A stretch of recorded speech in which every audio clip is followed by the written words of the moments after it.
കൃപാസന. യേശുവിൽ ഏറ്റവും സ്നേഹം നിറഞ്ഞവരെ, വിശ്വാസികൾ പ്രത്യാശയുടെ തടവുകാരാണ് എന്ന വിഷയത്തെക്കുറിച്ചാണ് നമ്മളിപ്പോൾ ധ്യാനിക്കുന്നത്. സക്കറിയ പ്രവാചകൻ്റെ പുസ്തകം 9-ാം അധ്യായം 12-ാമത്തെ തിരുവചനം ഇങ്ങനെയാണ് പറയുക: പ്രത്യാശയുടെ തടവുകാരെ, നിങ്ങളുടെ രക്ഷാദുർഗത്തിലേക്ക് നിങ്ങൾ മടങ്ങിപ്പോകുവിൻ, നിങ്ങൾക്ക് ഇരട്ടി ഞാൻ മടക്കി തരുമെന്ന് വാഗ്ദാനം ചെയ്യുന്നു.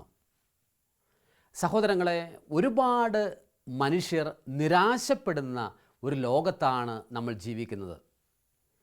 ഉദാഹരണത്തിന്, ഇന്ത്യയിൽ ഏറ്റവും കൂടുതൽ ഡിപ്രഷന് ഗുളിക കഴിക്കുന്ന ആളുകൾ താമസിക്കുന്നത് കേരളത്തിലാണ്. ഏറ്റവും വലിയ സിറ്റി, ഏറ്റവും പ്രധാനപ്പെട്ട IT സിറ്റിയായ ബാംഗ്ലൂരാണ് ഇന്ത്യയിലെ വ്യത്യസ്തങ്ങളായ സിറ്റികളിൽ ഏറ്റവും കൂടുതൽ ഡിപ്രഷന് ഗുളിക കഴിക്കുന്ന ആളുകളുള്ളത്. ലോകത്ത് തന്നെ ഏറ്റവും അധികം സാമ്പത്തികമായി ഉയർന്ന അമേരിക്കയിലാണ് ഏറ്റവും അധികം ഡിപ്രഷന് ഗുളിക കഴിക്കുന്ന ആളുകളുള്ളത്. അപ്പോൾ വിദ്യാഭ്യാസം കൊണ്ട് നമുക്ക് നിരാശ മാറ്റാൻ പറ്റുമോ? സമ്പത്ത് കൊണ്ട് നമുക്ക് നിരാശ മാറ്റാൻ പറ്റുമോ? സമൃദ്ധി കൊണ്ടോ വ്യത്യസ്തങ്ങളായ സാധ്യതകൾ കൊണ്ടോ നമുക്ക് നിരാശ മാറ്റുവാൻ കഴിയുമോ? സഹോദരങ്ങളെ, നമ്മൾ നോക്കണം, പ്രത്യാശ ഒരാളെയും നിരാശരാക്കുന്നില്ല. വിശുദ്ധ പൗലോസ് അപ്പോസ്തലൻ റോമർക്ക് എഴുതിയ ലേഖനം 5:5 നമ്മൾ വായിക്കും. നിരാശപ്പെടാൻ എല്ലാവർക്കും വ്യത്യസ്തമായ കാരണങ്ങളുണ്ട്. ശാരീരികമായ രോഗം മൂലം ഡിപ്രഷന് ഗുളിക കഴിക്കുന്ന വ്യക്തികളെക്കുറിച്ചല്ല ഞാൻ പറയുന്നത്. അല്ലാതെ നിരാശപ്പെടാൻ മനുഷ്യർക്ക് ഒരുപാട് കാരണങ്ങൾ. ചിലർ നിരാശപ്പെടുന്നത് അവരുടെ ജീവിതത്തിലുണ്ടായ ചില നഷ്ടങ്ങളെക്കുറിച്ച് ചിന്തിച്ചുകൊണ്ടാണ്. ജീവിതത്തിൽ ചില നഷ്ടങ്ങൾ അവർക്കുണ്ടായി. ചിലർക്ക് സാമ്പത്തികമായ നഷ്ടം. ഉദാഹരണത്തിന്, വലിയ ഒരു തുക ഡെപ്പോസിറ്റ് ചെയ്തപ്പോഴാണ് വലിയൊരു സാമ്പത്തിക മാന്ദ്യം വരുന്നു, ഇക്കോണമിയെല്ലാം സാമ്പത്തിക മേഖലയെല്ലാം തകരുന്നു, പണം ഒരുപാട് നഷ്ടപ്പെടുന്നു, നിരാശയിലേക്ക് കൂപ്പുകുത്തുന്നു. ചിലരുടെ നഷ്ടങ്ങൾ വിദ്യാഭ്യാസ മേഖലയിൽ ഏതാനും വിഷയങ്ങൾക്ക് തോറ്റുപോകുന്നതാണ്. ചിലർക്ക് ഒരു എൻട്രൻസിൽ തോറ്റുപോകുന്ന നഷ്ടം, ചിലർക്ക് ഒരു വിദേശ രാജ്യത്ത് ഒരു ഹൈ പ്രൊഫഷന് വേണ്ടിയിട്ട് അപ്ലൈ ചെയ്തിട്ട് കിട്ടാത്തത് കൊണ്ടുള്ള നഷ്ടങ്ങൾ. ഇങ്ങനെ വ്യത്യസ്തമായ നഷ്ടങ്ങളുണ്ട്. ചിലർക്കാകട്ടെ ജോലി ഉണ്ടായിരുന്നത് നഷ്ടപ്പെട്ടു എന്നുള്ള ചിന്ത. ഇങ്ങനെ വ്യത്യസ്തമായ നഷ്ടങ്ങൾ കൊണ്ട് നിരാശപ്പെടുന്നവരുണ്ട്. ചിലരുടെ നിരാശയ്ക്കുള്ള കാരണം എടുത്ത തീരുമാനങ്ങളെക്കുറിച്ച് ചിന്തിച്ചുകൊണ്ടാണ്. ഇന്ന കോഴ്സ് പഠിക്കുന്നതിന് പകരം മറ്റൊരു കോഴ്സ് പഠിച്ചിരുന്നെങ്കിൽ എനിക്ക് കുറേ കൂടി വളരാമായിരുന്നു. ഇന്നയിടത്ത് പോയതാണ് മൊത്തം പ്രശ്നങ്ങൾക്കുള്ള കാരണം, അല്ലെങ്കിൽ ഞാൻ കുറേ കൂടി ഭംഗിയാകാമായിരുന്നു. എന്നോട് ഈ അടുത്തയിടെ ഒരു യൂത്ത് പറഞ്ഞ് ഞാൻ ഓർക്കുന്നു, ഒരു യുവാവ് പറഞ്ഞ് ഞാൻ ഓർക്കുന്നു, ഇന്ന വീട്ടിൽ ജനിച്ചതാണ് എൻ്റെ പ്രശ്നം മുഴുവൻ. ഈ പാരൻസിന് പകരം വേറെ ആരെങ്കിലും ആയിരുന്നു എൻ്റെ പാരൻ്റെങ്കിൽ ഏറ്റവും മനോഹരമായിട്ട് മുന്നോട്ട് പോയേനെ. ഇതാ, നഷ്ടങ്ങൾ കൊണ്ട് നിരാശപ്പെടുന്നു, തീരുമാനങ്ങളുമായി ബന്ധപ്പെട്ട് നിരാശപ്പെടുന്നു. ജീവിതത്തിലുണ്ടായ ചില യാത്രകളുമായി നിരാശപ്പെടുന്നവരുണ്ട്. ഇന്ന ഇടത്തേക്ക് പോയതുകൊണ്ടാണ് പ്രശ്നം, ഇന്ന സ്ഥലത്തേക്ക് അന്ന് അത് പോയില്ലായിരുന്നുവെങ്കിൽ എല്ലാം ഭംഗിയായേനെ. ചിലർ നിരാശപ്പെടുന്നത് ചില കൂട്ടുകെട്ടുകളുമായി ബന്ധപ്പെട്ടാണ്. ഇന്ന ആളുമായി കൂട്ടുകൂടിയതും കണ്ടുമുട്ടിയതുമാണ് നിരാശയ്ക്കുള്ള കാരണം. സഹോദരങ്ങളെ, ഒന്നോർത്താൽ മനുഷ്യന് നിരാശപ്പെടാൻ 100 കാരണങ്ങളുണ്ട്. ഒരു കുഞ്ഞ് മുട്ടുസൂചി നഷ്ടപ്പെടുന്നത് മുതൽ സ്വന്തം ജീവിതം നഷ്ടപ്പെടുന്നത് വരെയുള്ള 100 കാരണങ്ങൾ കൊണ്ട് എനിക്കും നിങ്ങൾക്കും നിരാശപ്പെടാം. എന്നാൽ പ്രത്യാശയ്ക്ക് ഒരേ ഒരു കാരണമേ ഉള്ളൂ, അത് ഉയർത്തെഴുന്നേറ്റ കർത്താവ് മാത്രമാണ്. ആ ഒരേ ഒരു കാരണം നിങ്ങളുടെ മുഴുവൻ നിരാശകളെയും മായ്ച്ചു കളയും. നിരാശപ്പെടാൻ 100 കാരണങ്ങൾ, പ്രത്യാശിക്കാൻ ഒരേ ഒരു കാരണം, അത് ക്രൂശിക്കപ്പെടുകയും ഉത്ഥാനം ചെയ്യുകയും ചെയ്ത യേശു. ആ ഒരേ ഒരു കാരണം കൊണ്ട് നിങ്ങളുടെ 100 നിരാശയുടെ കാരണങ്ങളെയും മായ്ച്ചു കളയാൻ ദൈവം നിങ്ങളെ അനുവദിക്കും. നമുക്കോർക്കാം, ബൈബിളിൽ സങ്കീർത്തന പുസ്തകം 77:10 പറയും, നിങ്ങൾ എന്തുകൊണ്ടാണ് ഇത്ര കണ്ട് ദുഃഖിക്കുന്നത്, നിരാശപ്പെടുന്നത് എന്ന്. സങ്കീർത്തകൻ പറയുകയാണ്, അത്യുന്നതൻ്റെ ശക്തി പ്രകടമാകാത്തതാണ്, ഉന്നതത്തിൽ നിന്നുള്ള ശക്തി പ്രകടമാകാത്തതാണ് നിങ്ങളുടെ ദുഃഖത്തിൻ്റെ കാരണം, നിങ്ങളുടെ നിരാശയ്ക്കുള്ള കാരണം, നിങ്ങളുടെ വിഷമതകൾക്കുള്ള കാരണം? സത്യത്തിൽ ദൈവത്തിൻ്റെ ശക്തി ഞാനും നിങ്ങളും തിരിച്ചറിഞ്ഞു കഴിഞ്ഞാൽ സഹോദരങ്ങളെ, പിന്നെ നമ്മൾ നിരാശപ്പെടുകയില്ല. എപ്പോഴും നമ്മൾ പ്രത്യാശിച്ചു കൊണ്ടിരിക്കും. സഹോദരങ്ങളെ, നമ്മൾ ഓർക്കണം, യേശുക്രിസ്തുവിനെ രക്ഷകനും നാഥനുമായി സ്വീകരിക്കുന്ന ഒരു വ്യക്തിക്ക് പോലും നിരാശപ്പെടാൻ അവകാശമില്ല. കാരണം ഏറ്റവും നിരാശയ്ക്ക് ഇട കൊടുക്കാൻ സാധ്യത വന്ന സമയത്ത് പോലും പിടിച്ചു നിന്നവരാണ് നമ്മുടെ പൂർവികർ. സത്യത്തിൽ ശിഷ്യഗണം ഏറെ നിരാശപ്പെട്ട ദിവസമെന്നായിരുന്നു. അത് തീർച്ചയായും ദുഃഖവെള്ളിയാഴ്ചയും ദുഃഖശനിയാഴ്ചയുമായിരുന്നു. ദുഃഖവെള്ളിയാഴ്ച അവർ ചിന്തിക്കുമ്പോൾ, അന്ന് സായാഹ്നത്തിൽ നോക്കുമ്പോൾ ഗുരു അവനോട് കൂട്ടത്തിലില്ല. ഗുരുനാഥനുമായ യേശു അവരുടെ കൂട്ടത്തിലില്ല. എന്തുമാത്രം വീരകൃത്യങ്ങളാണ് അവനോടൊപ്പം യാത്ര ചെയ്തപ്പോൾ അവർ തന്നെയും ചെയ്തത്. എന്തുമാത്രം വീരകൃത്യങ്ങൾക്കാണ് അവർ സാക്ഷ്യം വഹിച്ചത്. മുഴുവൻ കെട്ടടങ്ങി. ചിലർ ചിന്തിക്കാൻ തുടങ്ങി, ഞാൻ തള്ളിപ്പറഞ്ഞതുകൊണ്ടാണല്ലോ ഇതെല്ലാം സംഭവിച്ചത്. മറ്റു ചിലർ ചിന്തിച്ചു, കൂട്ടത്തിൽ നിൽക്കാൻ പോലും പറ്റിയില്ലല്ലോ. പിറ്റേ ദിവസമായി ദുഃഖശനിയാഴ്ച. യഹൂദരെ ഭയന്ന് പലരും ഓടി ഒളിച്ചിരിക്കുകയാണ്. സഭയിലെ അനുഗ്രഹീതരായ സഭാ പാരംഗതർ പറയുന്നത് ഇങ്ങനെയാണ്: അമ്മ മറിയമാണ് ദുഃഖശനിയാഴ്ചത്തെ സഭയിലെ അംഗങ്ങളെ എന്ന് പറഞ്ഞാൽ ശിഷ്യഗണത്തെ കൂട്ടുപിടിച്ച് നിന്നത്. കാരണം അവർക്ക് പിടിച്ചു നിൽക്കാൻ പറ്റുന്നില്ല. ആത്മഹത്യാപരമായ നിരാശയ്ക്ക് ഒരുപാട് ഇട കൊടുക്കുന്ന ദിവസമാണ് ദുഃഖശനിയാഴ്ച അവർക്ക്. കാരണം ഉറ്റവരില്ല, ഉടയവരില്ല, വിളിക്കാൻ ഒരു ദൈവമില്ല. എല്ലാ വിധത്തിലും അവർ തളർന്നും പോയിരിക്കുകയാണ്. സഹോദരങ്ങളെ, അമ്മ മറിയം പ്രത്യാശയോടെ 3-ാം ദിവസത്തിന് വേണ്ടി ശിഷ്യഗണത്തെ ഒരുക്കുന്നു. 3-ാം ദിവസമായി ഉത്ഥാനം ചെയ്ത ക്രിസ്തുവിനെ അവർ കണ്ടുമുട്ടുന്നു. അതുകൊണ്ടാണ് 1 കൊറിന്തോസ് 15:14 നമ്മൾ ഇങ്ങനെ വായിക്കും: ക്രിസ്തു ഉയർപ്പിക്കപ്പെട്ടിട്ടില്ലെങ്കിൽ ഞങ്ങളുടെ വിശ്വാസം വ്യർത്ഥമാണ്, ഞങ്ങളുടെ പ്രസംഗം വ്യർത്ഥമാണ്. ക്രിസ്തു ഉയർപ്പിക്കപ്പെട്ടിട്ടില്ലെങ്കിൽ ഞങ്ങളുടെ വിശ്വാസം വ്യർത്ഥമാണ്, ഞങ്ങളുടെ പ്രഘോഷണവും വ്യർത്ഥമാണ്. യേശു ഉയർത്തെഴുന്നേറ്റു എന്നുള്ളതാണ് പ്രത്യാശ. എന്നിരുന്നാൽ കൂടിയും യേശുവിൻ്റെ മരണത്തിൽ അവർ ഏറെ വിഷമിച്ചിരുന്നു. അവർക്ക് പിടിച്ചു നിൽക്കാൻ പറ്റുമായിരുന്നില്ല. എന്നിട്ട് നമ്മൾ ഓർക്കണം, സ്വന്തം ഗുരു വളരെ ശോചനീയമായി മരിച്ചിട്ടും, ശോചനീയമായി ശിഷ്യഗണത്തെ തനിയാക്കി മടങ്ങിയിട്ടും ഈ ഗുരുവും നാഥൻ്റെയും പിന്നാലെയാണ് ജനകോടികളിൽ ഭൂരിഭാഗവും പിമ്പേ പോകാൻ ആഗ്രഹിക്കുന്നത്. എന്താണ് അതിൻ്റെ കാരണം? ആ ഗുരു മരിച്ചാലും ഉയർത്തെഴുന്നേൽക്കുമെന്നറിയാം. ആ ഗുരു മരിച്ചവരെ പോലും ഉയർത്തെഴുന്നേൽപ്പിക്കുന്നവനാണ് എന്നറിയാം. ആ ഗുരു അസ്തമനത്തിന് ശേഷം ഒരു സൂര്യോദയം ഉണ്ടാക്കാൻ പ്രാപ്തി ഉള്ളവനാണെന്നറിയാം. ആ ഗുരു മരുഭൂമിയിലൂടെ പലായനം ചെയ്യാൻ നമ്മളെ അനുവദിച്ചാലും കാനാൻ ദേശത്ത് ചെന്ന് ചേർക്കാൻ നമ്മളെ അനുവദിക്കും എന്നവർക്കറിയാം. ആ ഗുരു എത്ര കണ്ട് ക്ലേശങ്ങളിലൂടെ നമ്മൾ നടന്നു നീങ്ങിയാലും അനുഗ്രഹീതമായ ഒരു സമയത്തിലേക്ക് പ്രവേശിക്കാൻ വിശ്വാസികളെ അനുവദിക്കുമെന്നറിയാം. ഇതുകൊണ്ടാണ് സഹോദരങ്ങളെ, ആദിമസഭയിൽ നിരാശപ്പെടാൻ ശിഷ്യഗണത്തിനും വിശ്വാസികൾക്കും ഒരുപാട് കാരണങ്ങൾ ഉണ്ടായിട്ടും അവർ പിടിച്ചു നിന്നത്. അതുകൊണ്ടാണ് ആദിമസഭയിൽ ആധുനിക സഭയിൽ നിന്ന് വ്യത്യസ്തമായി കൂടുതൽ ജ്വലനം, വിശ്വാസപരമായ ജ്വലനം, പ്രഘോഷണപരമായ ജ്വലനം നമ്മൾ കാണുന്നത്. AD 64 നീറോ ചക്രവർത്തി റോമാ സാമ്രാജ്യത്തെ മുഴുവൻ നിയന്ത്രിക്കുന്ന കാലഘട്ടം. സഭയുടെ ആദിമകാലത്തെ പീഡനത്തിൻ്റെ കാലഘട്ടമാണ്. നീറോ ചക്രവർത്തി റോമ മുഴുവൻ ഭരിക്കുന്നു. മുഴുവൻ ആളുകളെയും, പ്രത്യേകിച്ചും വിശ്വാസികളെ എങ്ങനെ നശിപ്പിക്കാൻ കഴിയുമെന്ന് അവർ ആലോചന നടത്താനായിട്ട് തുടങ്ങി. അപ്പോഴാണ് രാജാവിനോട് ആരോ ഉപദേശിച്ചു കൊടുത്തു, റോമാ നഗരം മുഴുവൻ നമുക്ക് അഗ്നിക്ക് ഇരയാക്കണം, തീക്ക് ഇരയാക്കണം. അതിനുശേഷം ഇതെല്ലാം ചെയ്തത് ക്രിസ്ത്യാനികളാണ് എന്ന് പറഞ്ഞ്, ക്രിസ്തുവിൻ്റെ പിൻഗാമികളാണ് എന്ന് പറഞ്ഞ് അവരുടെ തലയിൽ വെച്ച് കെട്ടണം. അങ്ങനെ ആ പദ്ധതി പ്രായോഗികമാക്കാൻ ഭടന്മാരെയും തൻ്റെ അനുചരന്മാരെയും നീറോ ചക്രവർത്തി പറഞ്ഞു വിട്ടു.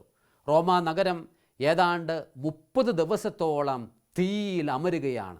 ഒരു ഭാഗത്തു നിന്ന് മറ്റൊരു ഭാഗത്തേക്ക് ഇതാ മനുഷ്യർ മരിക്കപ്പെടുന്നു, പക്ഷിമൃഗാദികൾ കൊല്ലപ്പെടുന്നു, എല്ലാ വിധത്തിലും നശിച്ച് മുന്നോട്ട് പോവുകയാണ്. ഏതാനും ദിവസങ്ങൾ കഴിഞ്ഞപ്പോൾ അവർക്ക് മനസ്സിലായി 70% റോമാ നഗരം അഗ്നിക്കിരയായി കഴിഞ്ഞു. ഉടനെ തന്നെ അവർ എല്ലായിടത്തും വിളംബരം ചെയ്യാൻ തുടങ്ങി. ഇത് ചെയ്തത് റോമാ സാമ്രാജ്യത്തോടുള്ള ക്രിസ്ത്യാനികളുടെ എതിരിൻ്റെ ഭാഗമായിട്ടാണ്, അവരാണിത് ചെയ്തതെന്ന് പറഞ്ഞ് അവരുടെ തലയിൽ വെച്ച് കെട്ടി. സഹോദരങ്ങളെ, ഉടനെ തന്നെ നീറോ ചക്രവർത്തി പറഞ്ഞു, അതുകൊണ്ട് നമുക്ക് ക്രിസ്ത്യാനികളെ ഉന്മൂലനം ചെയ്യണം. മനുഷ്യരെ തൂണിൽ കെട്ടി പന്തമാക്കാൻ തുടങ്ങി. മനുഷ്യരെ മൃഗങ്ങൾക്ക് എറിഞ്ഞുകൊടുത്തു. മനുഷ്യരെ വന്യമൃഗങ്ങൾ കൊന്നൊടുക്കുന്നത് കണ്ടു നിൽക്കാൻ കഴിയാതെ പലരും കണ്ണുപൊത്തി. എല്ലാ വിധത്തിലും തകർക്കപ്പെട്ടു. സഹോദരങ്ങളെ ഓർക്കണം, എന്നിട്ടും വിശ്വാസികൾ പ്രത്യാശ കൈവിടുന്നില്ല. എന്നിട്ടും ദൈവജനം നിരാശയ്ക്ക് മനസ്സിനെ വിട്ടുകൊടുത്തില്ല. ആദിമ സഭയിലെ വിശ്വാസികൾ ഇത്രയേറെ ക്രൂരതകൾ ഉണ്ടായിരുന്നിട്ടും അവർക്ക് ഒരു കാര്യം ഉറപ്പുണ്ടായിരുന്നു, അവർ ഇത് ചെയ്യുന്നത്, അവർ ഇത് നേരിടുന്നത് സത്യത്തിൽ ഉയർത്തെഴുന്നേറ്റ ക്രിസ്തുവിന് വേണ്ടിയിട്ടാണ് എന്ന്. അത്യുന്നതൻ്റെ ശക്തി അവരുടെ മേൽ പ്രകടമായിരുന്നതുകൊണ്ടും അവർ സ്വർഗത്തിൻ്റെ ഭവനത്തിൽ, സ്വർഗീയ ഭവനത്തിൽ വസിക്കേണ്ടവരാണ് എന്നുള്ള തിരിച്ചറിവ് അവർക്കുണ്ടായതുകൊണ്ടും അവർക്കൊരിക്കലും നിരാശയ്ക്ക് തങ്ങളുടെ മനസ്സിനെ വെച്ചു കൊടുക്കേണ്ടതായിട്ട് വന്നിട്ടില്ല. എന്നെ കേൾക്കുന്ന മാതാപിതാക്കളെ, സഹോദരങ്ങളെ, പീഡനങ്ങളല്ല നമ്മെ നിരാശയിലേക്ക് കൊണ്ടുപോകുന്നത്. നമ്മുടെ ചില നഷ്ടങ്ങളല്ല നമ്മെ നിരാശയിലേക്ക് കൊണ്ടുപോകുന്നത്. നമ്മുടെ കൈവെള്ളയിൽ ഉണ്ടായിരുന്ന പലതും നമ്മുടെ കൈവെള്ളയിൽ നിന്ന് പോയി എന്ന ചിന്ത അതുമല്ല നമ്മളെ നിരാശയിലേക്ക് കൊണ്ടുപോകുന്നത്. മറിച്ച് അത്യുന്നതൻ്റെ ശക്തി നമ്മുടെ മേൽ പ്രകടമായിട്ടില്ല. ദൈവത്തിൻ്റെ ശക്തി എന്തെന്ന് സ്നേഹപൂർവ്വം നമ്മൾ ധ്യാനിക്കാത്തത് കൊണ്ട് നമ്മൾ നിരാശയിലേക്ക് പോകുന്നു. ബെനഡിക്റ്റ് 16 മാർപ്പാപ്പ സ്പേ സാൽവി, പ്രത്യാശയിൽ രക്ഷ എന്ന് പറഞ്ഞ് ഒരു പ്രബോധനമിറക്കി. അദ്ദേഹം പറയുന്നത് ഇങ്ങനെയാണ്: അനുദിന ജീവിതത്തിൽ ഓരോ ദിവസത്തിലെയും പ്രതിസന്ധികളെ മറികടക്കാൻ നമുക്ക് വലിയ പ്രത്യാശ വേണം. അതുകൊണ്ടാണ് പ്രഭാതം മുതൽ പ്രദോഷം വരെയും, പ്രദോഷം മുതൽ വീണ്ടും മറ്റൊരു പ്രഭാതം വരെയും പുതിയ പുതിയ സ്വപ്നങ്ങളാണ് മനുഷ്യൻ കാണുന്നത്. ജനിച്ചു വളർന്ന ഒരാൾ, ഒരു കുഞ്ഞിൻ്റെ വളർച്ചയെക്കുറിച്ച് സ്വപ്നം കാണുന്നു, വിദ്യാഭ്യാസത്തെക്കുറിച്ച് സ്വപ്നം കാണുന്നു, യുവാവാകുമ്പോൾ ഭാവി ജീവിതത്തിൽ കൂട്ടിച്ചേർക്കപ്പെടേണ്ട ഒരു ജീവിത അന്തസ്സിനെക്കുറിച്ച് സ്വപ്നം കാണുന്നു, വീണ്ടും വരുന്ന തലമുറകളെക്കുറിച്ച് സ്വപ്നം കാണുന്നു, പുതിയ ജോലിയെക്കുറിച്ച് സ്വപ്നം കാണുന്നു. ബെനഡിക്റ്റ് 16 മാർപ്പാപ്പ പറയുകയാണ്, ഇത്രയൊക്കെ സ്വപ്നങ്ങൾ കാണുന്നുണ്ടെങ്കിലും സത്യത്തിൽ നമുക്ക് പിടിച്ചു നിൽക്കുക സാധ്യമല്ല. ഈ അനുദിന ജീവിതത്തിലെ സ്വപ്നങ്ങളെല്ലാം ഒരു സമയത്ത് നിലച്ചു പോകും. ആ സമയത്തും നമ്മെ പിടിച്ചു നിൽക്കാൻ അനുവദിക്കുന്നത്, മുന്നോട്ട് പോകാൻ നമ്മളെ അനുവദിക്കുന്നത് സ്വർഗത്തെക്കുറിച്ചുള്ള നമ്മുടെ സ്വപ്നമാണ്. സ്വർഗീയ ജെറുസലേമിനെക്കുറിച്ചുള്ള സ്വപ്നം, നമ്മൾ സ്വർഗീയ അപ്പച്ചൻ്റെ മടിയിൽ വിശ്രമിക്കേണ്ടവരാണ് എന്നുള്ള ചിന്ത. സത്യത്തിൽ ആ സ്വപ്നം എല്ലാ നിരാശയുടെ കാരണങ്ങളെയും അതിൻ്റെ മൂലമായ കാരണങ്ങളോടെ നമ്മളിൽ നിന്ന് ഉന്മൂലനം ചെയ്യാൻ അനുവദിക്കും. പ്രത്യാശ കൊണ്ട് നമ്മുടെ മനസ്സ് നിറയും. ഒരിക്കലും കണക്കില്ലാത്ത വിധത്തിൽ, അളവില്ലാത്ത വിധത്തിൽ നമ്മൾ സങ്കടപ്പെടുവാൻ ഇടവരികയില്ല. നഷ്ടങ്ങൾ നമുക്ക് വന്നേക്കാം, കഷ്ടങ്ങൾ നമ്മളെ വേട്ടയാടിയേക്കാം, പ്രതിസന്ധികൾ നമുക്കുണ്ടായേക്കാം, സൽപ്പേര് ബോധപൂർവം നമ്മുടെ മനുഷ്യർ, നമ്മുടെ സുഹൃത്തുക്കൾ പോലും നഷ്ടമാക്കാൻ ശ്രമിച്ചേക്കാം. എങ്കിലും നമ്മൾ പ്രത്യാശ കൈവിടുന്നവരായി നമ്മൾ മാറില്ല സഹോദരങ്ങളെ. കാരണം നമ്മുടെ കർത്താവ് മരിക്കുകയും മരണത്തെ തോൽപ്പിച്ച് ഉത്ഥാനം ചെയ്യുകയും ചെയ്തു. സത്യത്തിൽ യേശു അടക്കം ചെയ്തു കഴിഞ്ഞപ്പോൾ, യേശു അവൻ്റെ കല്ലറയിൽ അവനെ അടക്കം ചെയ്തു കഴിഞ്ഞപ്പോൾ നേതാക്കന്മാരും പ്രമാണികളും കരുതി സകലതും കഴിഞ്ഞു, സകലതും അവസാനിച്ചു. സത്യത്തിൽ അന്ന് തുടങ്ങിയേ ഉള്ളൂ. യേശു അടക്കം ചെയ്ത് കഴിഞ്ഞപ്പോൾ സത്യത്തിൽ ഒരു പുതിയ യുഗത്തിനുള്ള ആരംഭമായിട്ടേ ഉള്ളൂ. കാരണം അവൻ മരണത്തെ തോൽപ്പിച്ചു, അവൻ സാത്താനെ തോൽപ്പിച്ചു. ഇനി വരുന്നത് ഉദ്ധിതനായ ക്രിസ്തുവാണ്. പിശാചിൻ്റെ കാലം കഴിഞ്ഞു, അവൻ്റെ കാലഘട്ടം കഴിഞ്ഞു. പിന്നീട് ഉദ്ധാനം ചെയ്ത പ്രത്യാശയിലേക്ക് മനുഷ്യനെ നയിക്കുന്ന, പ്രത്യാശയിലേക്ക് മനുഷ്യനെ കൊണ്ടുപോകുന്ന ഉദ്ധാനം ചെയ്ത ക്രിസ്തുവിൻ്റെ കാലഘട്ടമാണ്. എന്നെ കേൾക്കുന്ന മാതാപിതാക്കളെ, സഹോദരങ്ങളെ, ഏതെങ്കിലും കാരണം കൊണ്ട് ഇപ്പോൾ നിരാശയുടെ തടവറയിൽ കഴിയുന്ന ഒരു മാതാവോ പിതാവോ സഹോദരനോ സഹോദരിയാണോ നീ? ഒരു പക്ഷേ വിശ്വാസ ജീവിതത്തിൽ മുന്നോട്ട് പോയിട്ട് പ്രാർത്ഥിച്ചിട്ട് ഇപ്പോൾ ഈശോയുടെ പ്രസൻസ് ഫീൽ ചെയ്യാത്തതുകൊണ്ട്, എക്സ്പീരിയൻസ് ചെയ്യാൻ പറ്റാത്തതുകൊണ്ട് വേദനിക്കുന്നവരുണ്ട്. നന്നായി പ്രാർത്ഥിക്കുന്നൊരു കാലമുണ്ടായിരുന്നു, ഇപ്പോൾ പ്രാർത്ഥിക്കാൻ പറ്റുന്നില്ല, ഇത് പറഞ്ഞ് നിരാശപ്പെടുന്നവരുണ്ട്. സഹോദരങ്ങളെ, ഉദ്ധാനം ചെയ്ത കർത്താവ് നമ്മളെ കാത്തിരിക്കുന്നുണ്ട്. ഏതൊരു പീഠാനുഭവ ദുഃഖവെള്ളിക്ക് ശേഷവും ഉദ്ധാനത്തിൻ്റെ ഞായർ കാത്തിരിക്കുന്നുണ്ടെങ്കിൽ, ഏതൊരു കഷ്ടതയുടെ നാളുകൾക്ക് ശേഷവും അനുഗ്രഹത്തിൻ്റെ ഒരു കാലം കാത്തിരിക്കുന്നുണ്ടെങ്കിൽ, ഏതൊരു ജയിലറയിൽ കഴിയുന്ന വ്യക്തികൾക്കും ഒരു മോചനത്തിൻ്റെ ദിവസമുണ്ടെങ്കിൽ, സഹോദരങ്ങളെ, നമ്മളെയും നമ്മുടെ കർത്താവ് മോചിപ്പിക്കും. നാളുകൾക്ക് മുമ്പ് ഒരിക്കൽ രാജകുറ്റം ചെയ്യുന്ന ആളുകളെ ക്രൂരമായി പീഡിപ്പിക്കുകയും കഠിനമായി ശിക്ഷ കൊടുക്കുകയും ചെയ്യുന്ന ഒരു രാജാവ്, അദ്ദേഹം കൊടുക്കുന്ന ശിക്ഷ ഇങ്ങനെയാണ്: രാജദ്രോഹം ആരെങ്കിലും ചെയ്തു കഴിഞ്ഞാൽ കടുത്ത തണുപ്പുള്ള ഒരു തടാകത്തിൽ കൊണ്ടുപോയി ഈ കുറ്റം ചെയ്ത വ്യക്തിയെ നിർത്തും. പ്രഭാതമാകുമ്പോൾ രാത്രി മുഴുവൻ അതിൻ്റെ അകത്ത് ഇരിക്കണം. പ്രഭാതമാകുമ്പോഴത്തേനും അയാൾ മരിച്ചിരിക്കും. അടക്കം ചെയ്യാൻ വേണ്ടിയിട്ടാണ് പിന്നീട് രാജസേവകരെ പറഞ്ഞു വിടുന്നത്. അങ്ങനെ ഇരിക്കെ ഒരു യുവാവിനെ, ഒരു ചെറുപ്പക്കാരനെ ആ വെള്ളത്തിലിട്ടു, തടാകത്തിലിട്ടു. തടാകത്തിലിട്ട ആ വ്യക്തി പിറ്റേ ദിവസം പ്രഭാതത്തിൽ രാജാവ് പറഞ്ഞു അവരെ കൊണ്ടുപോയി അടക്കിക്കൊള്ളുക, അവൻ്റെ ബോഡി എവിടെയെങ്കിലും കൊണ്ടുപോയി ഇട്ടുകൊള്ളുക. രാജഭടന്മാർ അവൻ മരിച്ചു എന്ന് ഉറപ്പുള്ളത് കൊണ്ട് അവനെ എടുത്ത് കളയാൻ വേണ്ടിയിട്ട് ആ തടാകത്തിൻ്റെ സമീപത്തേക്ക് ചെല്ലുകയാണ്. തടാകത്തിന് സമീപത്ത് ചെല്ലുമ്പോൾ അവൻ വളരെ ഉത്സാഹത്തോടു കൂടി എഴുന്നേറ്റ് നിന്ന് ദൈവത്തിന് മഹത്വം പാടുന്നതാണ് കാണുന്നത്. രാജാവിനെ ചെന്ന് ഉടനെ വിവരം അറിയിച്ചു. രാജാവേ, സാധാരണ നമ്മൾ നൂറുകണക്കിന് മനുഷ്യരെ തടാകത്തിലെ ഈ കടുത്ത തണുപ്പിലിട്ട് കൊന്നിട്ടുണ്ട്. പക്ഷേ ഈ യുവാവ് എന്തെന്നില്ലാത്ത വിധത്തിൽ AC റൂമിലിരിക്കുന്നത് പോലെ വളരെ സന്തോഷത്തോടെ ഇരുന്ന് കർത്താവിന് മഹത്വം പാടുന്നു, അവൻ്റെ ദൈവത്തിന് മഹത്വം പാടിക്കൊണ്ടിരിക്കുന്നു. ഇതിൻ്റെ കാരണം എന്താണെന്ന് ഒരു പിടിയും കിട്ടുന്നില്ല.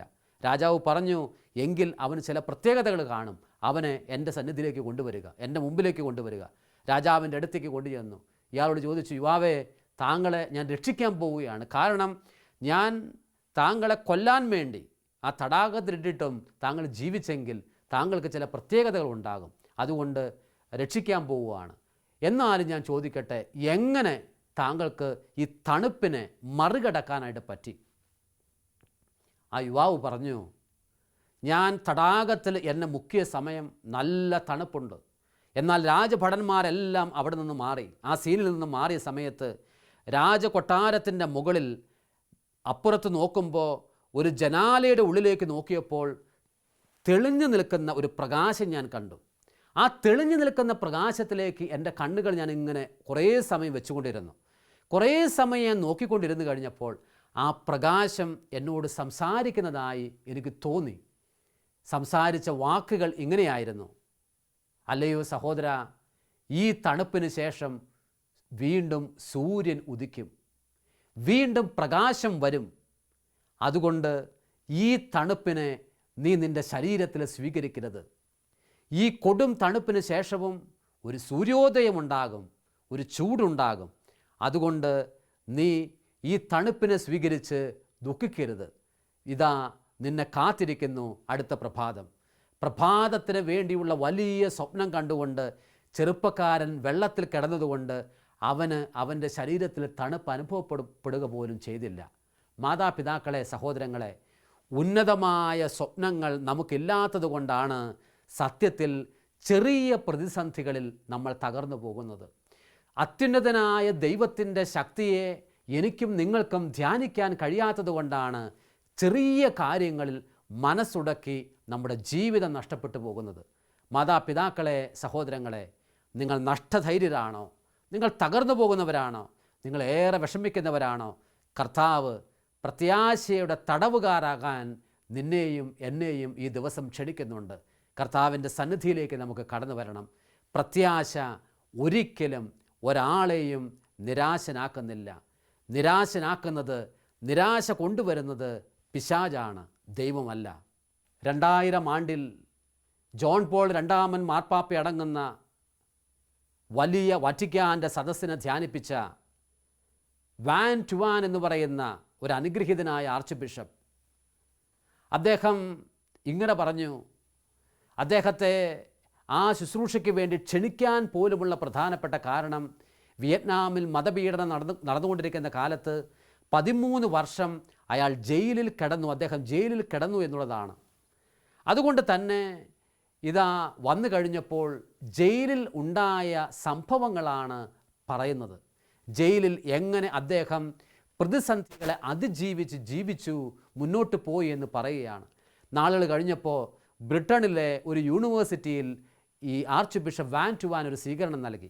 ചെറുപ്പക്കാരെ എഴുന്നേറ്റുന്നോട് ചോദിച്ചു, എങ്ങനെ മതപീഡനത്തെ മുഴുവൻ മറികടക്കാനുള്ള കരുത്തെങ്ങനെ അങ്ങേക്കുണ്ടായി, എങ്ങനെ ഈ സമയത്തൊക്കെ പിടിച്ചു നിന്നു?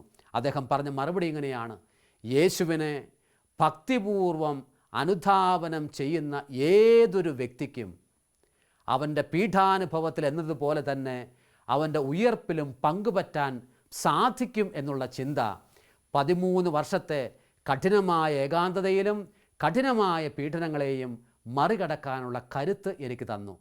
യേശുവിൽ ഏറ്റവും സ്നേഹം നിറഞ്ഞവരെ, കഠിനമായ വേദനയിലും ഏകാന്തതയിലും നമ്മളെ പിടിച്ചു നിൽക്കാൻ അനുവദിക്കേണ്ടത് യേശു, അവൻ നമ്മെ എല്ലാ കാലത്തും കൂട്ടിക്കൊണ്ടു പോകാൻ നമ്മോടൊപ്പമുണ്ട് എന്നുള്ള ചിന്തയാണ്. ഈ ചിന്തയോടുകൂടി നമുക്ക് ഒരുമിച്ച് പ്രാർത്ഥിക്കാം. ദൈവം എല്ലാവരെയും അനുഗ്രഹിക്കട്ടെ.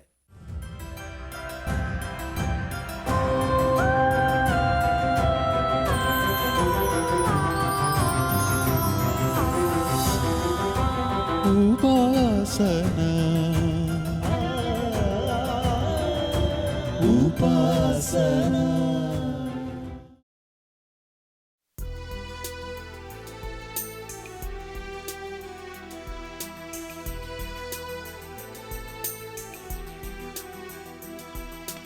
ദൈവമേ നീ പരിശുദ്ധൻ, ബലവാനേ നീ പരിശുദ്ധൻ, മരണമില്ലാത്തവനേ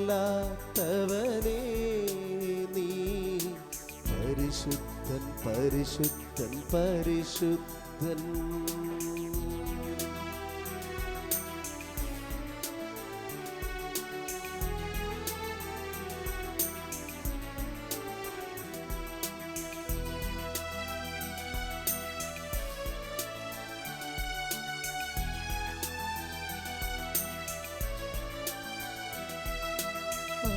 ആകുലരെയും പീഡിതരെയും നിന്നോടെ മേശയിൽ സ്വീകരിച്ചു.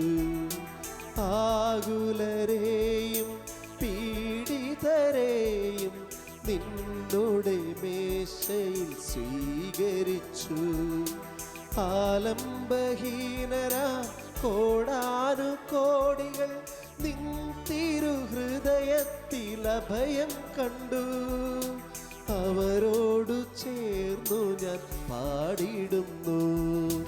ദൈവമേ നീ പരിശുദ്ധൻ, ബലവാനേ നീ പരിശുദ്ധൻ, മരണമില്ലാത്തവനേ നീ പരിശുദ്ധൻ പരിശുദ്ധൻ പരിശുദ്ധൻ, മരണമില്ലാത്തവനേ നീ പരിശുദ്ധൻ പരിശുദ്ധൻ പരിശുദ്ധൻ.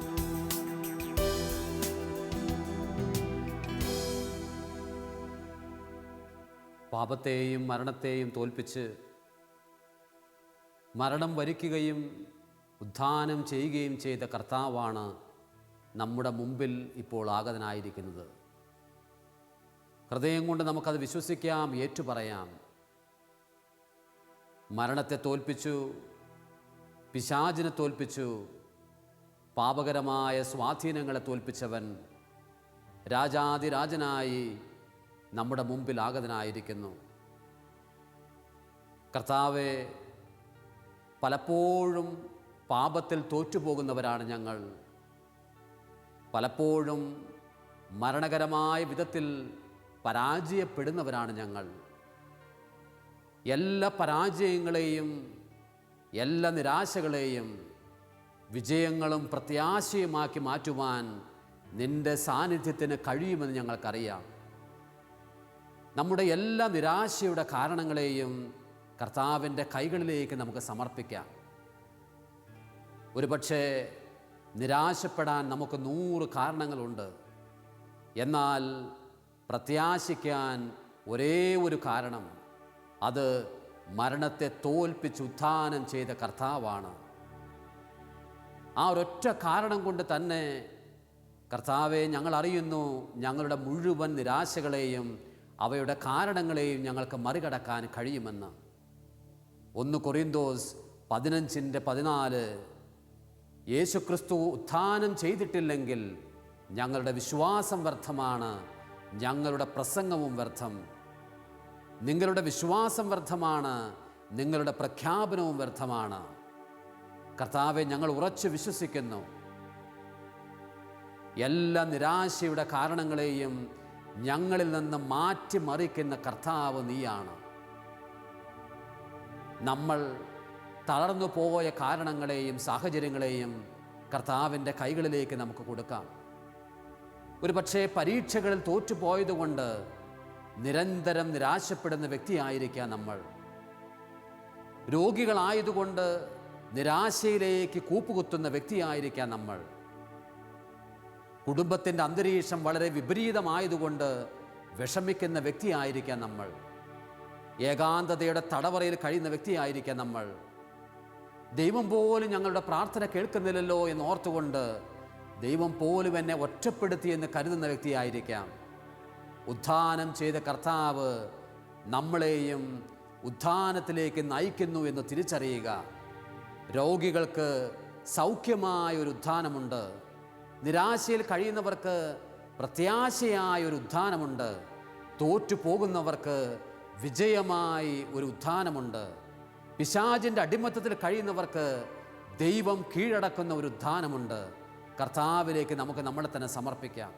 2 കരങ്ങളും ദിവ്യകാരുണ്യ യേശുവിലേക്ക് നീട്ടിപ്പിടിച്ചുകൊണ്ട് നമുക്ക് ഒരുമിച്ച് ഏറ്റുചൊല്ലാം. കർത്താവായ യേശുവേ, കർത്താവായ യേശുവേ, ഞങ്ങളുടെ പാപങ്ങൾ ഏറ്റെടുത്ത യേശുവേ, ഞങ്ങളുടെ പാപങ്ങൾ ഏറ്റെടുത്ത യേശുവേ, മരണത്തെ പരാജയപ്പെടുത്തിയ യേശുവേ, മരണത്തെ പരാജയപ്പെടുത്തിയ യേശുവേ, ഉത്ഥാനം ചെയ്ത യേശുവേ, ഉത്ഥാനം ചെയ്ത യേശുവേ, ഞങ്ങളെയും വീണ്ടെടുക്കുവാൻ കടന്നു വരണമേ, ഞങ്ങളെയും വീണ്ടെടുക്കുവാൻ കടന്നു വരണമേ, ഞങ്ങളെയും വിശുദ്ധീകരിക്കുവാൻ കടന്നു വരണമേ, ഞങ്ങളെയും വിശുദ്ധീകരിക്കുവാൻ കടന്നു വരണമേ, ഞങ്ങളുടെ തളർച്ചകൾ മാറ്റുവാൻ കടന്നു വരണമേ, ഞങ്ങളുടെ തളർച്ചകൾ മാറ്റുവാൻ കടന്നു വരണമേ, ഞങ്ങളുടെ രോഗങ്ങൾ എടുത്തു മാറ്റുവാൻ കടന്നു വരണമേ, ഞങ്ങളുടെ രോഗങ്ങൾ എടുത്തു മാറ്റുവാൻ കടന്നു വരണമേ. യേശുവേ ആരാധന, യേശുവേ ആരാധന, യേശുവേ മഹത്വം, യേശുവേ മഹത്വം, ദൈവമേ ആരാധന, ദൈവമേ ആരാധന, ദൈവമേ മഹത്വം, ദൈവമേ മഹത്വം, പരിശുദ്ധാത്മാവേ ആരാധന, പരിശുദ്ധാത്മാവേ ആരാധന, പരിശുദ്ധാത്മാവേ മഹത്വം, പരിശുദ്ധാത്മാവേ മഹത്വം. നമ്മുടെ നിരാശയുടെ കാരണങ്ങളെ മുഴുവൻ കർത്താവിൻ്റെ കൈകളിലേക്ക് സമർപ്പിച്ചുകൊണ്ട് നമുക്കായിരിക്കാം. നമുക്കും ഒരു ഉത്ഥാനമുണ്ട് സഹോദരങ്ങളെ. നമ്മൾക്കും കർത്താവിനെ പോലെ ഉത്ഥാനമുണ്ട്. അവൻ സഹിക്കുകയും പീഠകൾ സഹിക്കുകയും മരണം വരിക്കുകയും അടക്കം ചെയ്യപ്പെടുകയും ചെയ്തെങ്കിലും 3-ാം നാൾ ഉയർത്തെഴുന്നേറ്റതുപോലെ തന്നെ എനിക്കും നിങ്ങൾക്കും പീഡാസഹനങ്ങളുണ്ട്, തകർച്ചകളുണ്ട്, അടക്കം ചെയ്യപ്പെടലുണ്ട്. എന്നാൽ 3-ാം ദിവസം ഉയർത്തെഴുന്നേൽക്കലുണ്ട്. കർത്താവെ, ഞങ്ങളത് ഉറച്ചു വിശ്വസിക്കുന്നു. ഞങ്ങളുടെ ഭയങ്ങളെ മാറ്റണമേ, ഞങ്ങളുടെ നിരാശയുടെ കാരണങ്ങളെടുത്ത് മാറ്റണമേ. തളർന്നവനെ ബലപ്പെടുത്തണമേ കർത്താവെ. കിടപ്പറയിൽ കഴിയുന്നവരെ, ICU യൂണിറ്റിൽ കഴിയുന്നവരെ, എല്ലാം നഷ്ടമായി എന്ന് കരുതുന്നവരെ വീണ്ടും ഉത്ഥാന അനുഭവത്തിലേക്ക് കൊണ്ടുവരണമേ എന്ന് ദിവ്യകാരുണ്യ യേശുവിനോട് ഏറെ സ്നേഹത്തോടെ നമുക്ക് പ്രാർത്ഥിക്കാം.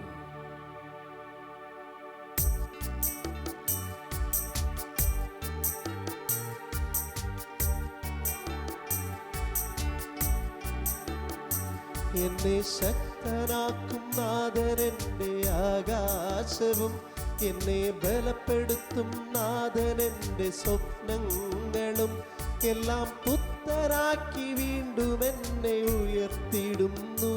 ഇനി തെല്ലുമില്ല പിന്നോട്ടു ഭയപ്പെടില്ല.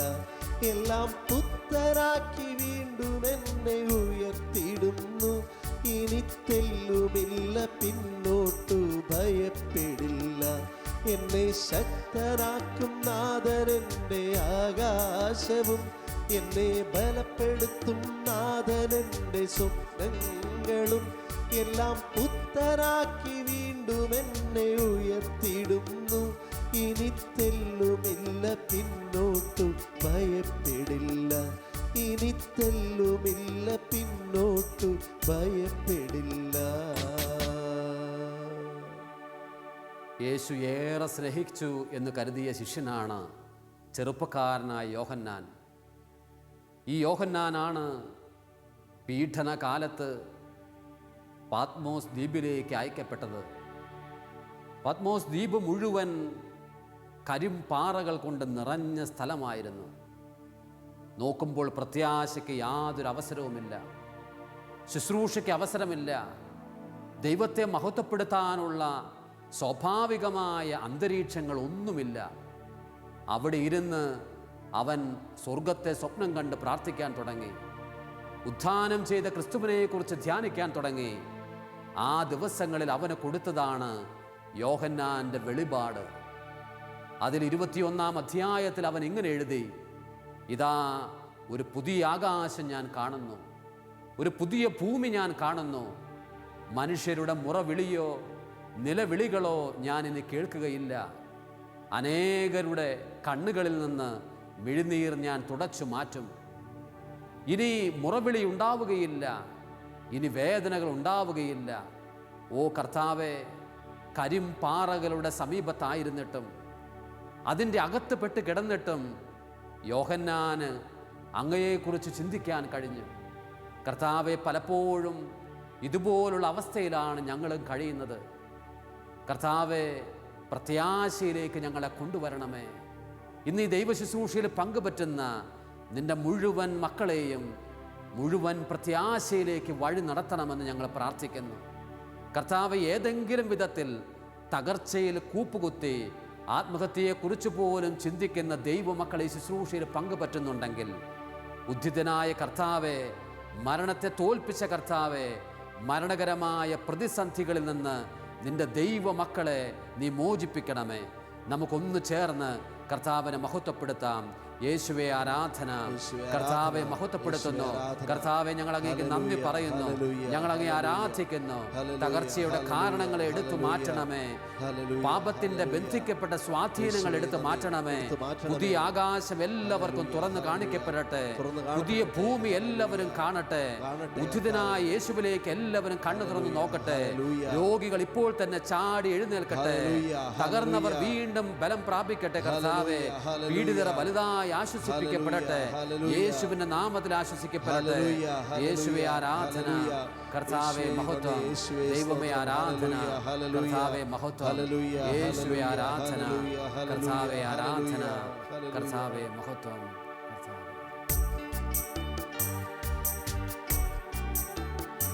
എന്നെ ശക്തനാക്കും നാഥനെന്റെ ആകാശവും എന്നെ ബലപ്പെടുത്തും നാഥനെന്റെ സ്വപ്നങ്ങളും എല്ലാം പുത്തനാക്കി വീണ്ടും എന്നെ ഉയർത്തിയിടുന്നു.